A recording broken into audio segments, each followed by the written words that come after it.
বন্ধুরা, সবাই কেমন আছো? আলহামদুলিল্লাহ সবাই ভালো আছো। আজকে তোমাদেরকে আমি ম্যাথমেটিক্স, যাকে বলে অঙ্ক, প্রথম পর্বতে আমি আজকে তাদেরকে যে আমাদের ছোটবেলায় যে অঙ্কগুলা করছি, আজকে ওই অঙ্ক সম্পর্কে বিস্তারিত আলোচনা করব। প্রাথমিক থেকে শুরু করব ইনশাল্লাহ। কারণ আমরা সারা বছর অঙ্ক করছি, কিন্তু অঙ্কের বেসিক বা অঙ্ক কোথায় থেকে এসেছে তা তো আমরা জানি না। আমরা অঙ্ক শুরু থেকে শুরু করব ইনশাল্লাহ। আজকের এই ভিডিওতে তোমাদেরকে অঙ্ক নিয়ে সুন্দরভাবে উপস্থাপন করব ইনশাল্লাহ। তো ইনশাল্লাহ আজকে যে অঙ্কটা শুরু করব সে প্রাইমারি লেভেলের অঙ্ক, অর্থাৎ কিভাবে অঙ্কটা হয়েছে, অঙ্কটা কি, অঙ্ক কাকে বলে, এগুলো নিয়ে আজকে আলোচনা করব। কিন্তু ইনশাল্লাহ আমার এই চ্যানেলে সব কিছু নিয়ে, সব বিষয় নিয়ে, অর্থাৎ আমার চ্যানেলটা হচ্ছে তোমার স্টাডি টিউটোরিয়াল, সব কিছু নিয়ে আমার এই চ্যানেলটা, অর্থাৎ সব কিছু বলতে সব বিষয় আর কি, এডুকেশন নিয়ে যত রকমের বিষয় আছে, সাবজেক্ট আছে, ইনশাল্লাহ ইনশাল্লাহ সব কিছু আমি এই চ্যানেলে আপলোড করব এডুকেশন সম্পর্কে। আজকে আমি ম্যাথমেটিক্স নিয়ে আলোচনা করব, অর্থাৎ গণিত আর কি। কিন্তু ছোটবেলা থেকে আমরা অঙ্ক করছি, অঙ্ক, তাই ছোটবেলা থেকে যেহেতু আমরা অঙ্ক করছি প্রাইমারি লেভেলে, অঙ্কের পরিচয়, অঙ্ক কি, অঙ্ক কাকে বলে, অঙ্ক কত প্রকার, এগুলো নিয়ে আমরা আজকে আলোচনা করবো। তো বেশি কথা না বলে এখনই শুরু করতেছি ইনশাল্লাহ।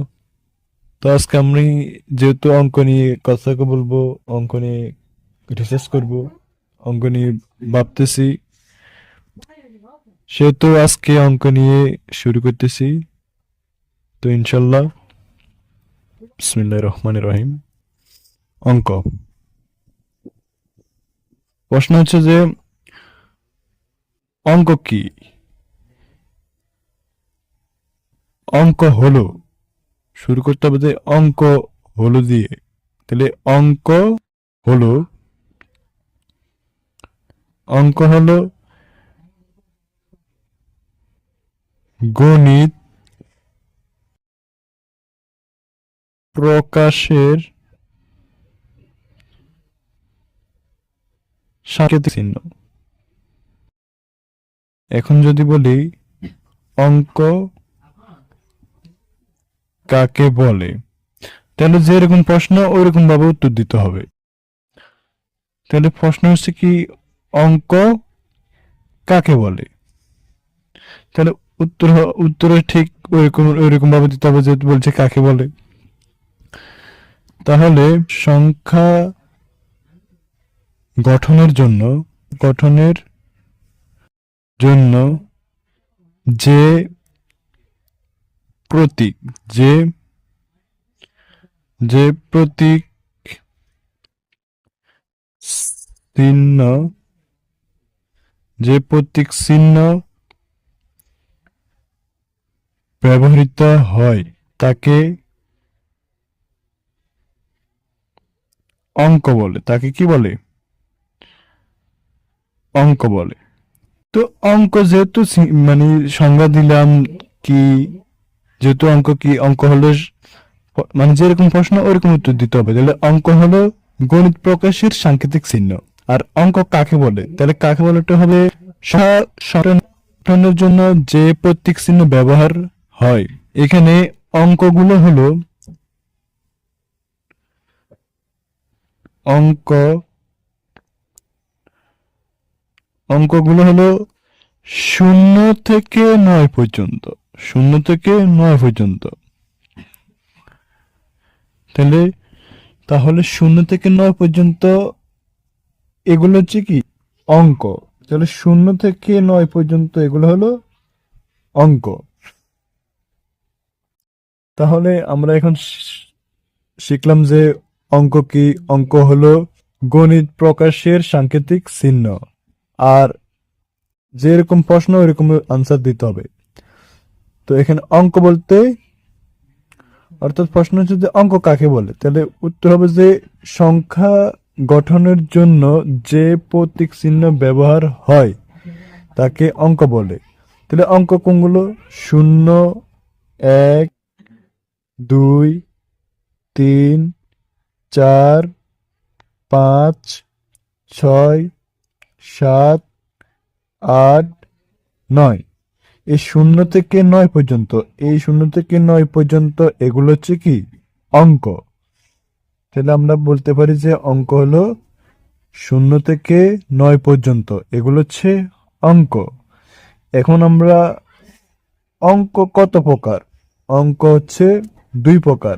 অঙ্ক হচ্ছে কত প্রকার? 2 প্রকার।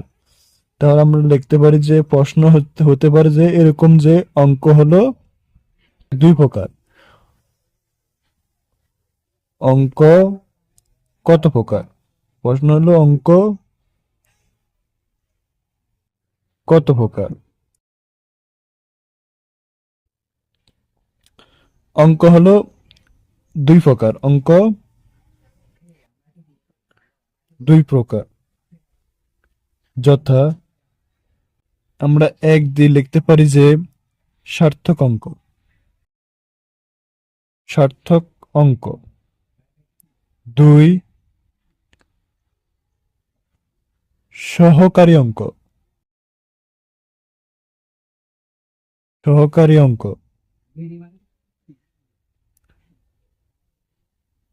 তাহলে অঙ্ক হচ্ছে 2 প্রকার: সার্থক অঙ্ক, সহকারী অঙ্ক। তখন সার্থক অঙ্ক কোনগুলা? সার্থক অঙ্ক হচ্ছে যে তোমার শূন্য বাদে 1 থেকে 9 পর্যন্ত ওইগুলা। তাহলে শূন্য বাদে 1 থেকে 9 পর্যন্ত ওগুলো হচ্ছে সার্থক অঙ্ক। যেমন এখানে দিতে পারি যে 1, 2, 3, 4, 5, 6, 7, 8, 9। এই 1 থেকে 9 পর্যন্ত এগুলো হচ্ছে কি সার্থক। আর যেটা বাকি অর্থাৎ সহকারী, কারণ যেটা সাথে সাথে থাকে সেটা হচ্ছে কি শূন্য, সেটা হচ্ছে শূন্য। তাহলে তাহলে আমরা বলতে পারি যে অঙ্ক হচ্ছে 2 প্রকার: সার্থক অঙ্ক, সহকারী অঙ্ক। তো সার্থক অঙ্ক কোনগুলো? সার্থক অঙ্ক হলো যে 1 থেকে 9 পর্যন্ত কি সার্থক অঙ্ক। আর সহকারী অঙ্ক হচ্ছে যে শুধুমাত্র শূন্য। কারণ শূন্য সব সময় তার কোনো ভ্যালু নাই। শূন্যের ভ্যালু কখন হয়? শূন্যের ভ্যালু হয় যে যখন শূন্যটি একটা একটা অঙ্কের সাথে বসে। তাহলে শূন্য যদি একটা অঙ্কের সাথে বসে তখন শূন্যের ভ্যালু থাকে, তাছাড়া শূন্যের কোনো কি নাই, ভ্যালু নেই। তো বন্ধুরা, আজকে পর্যন্ত শুধুমাত্র আজকে অঙ্ক নিয়ে আলোচনা করলাম।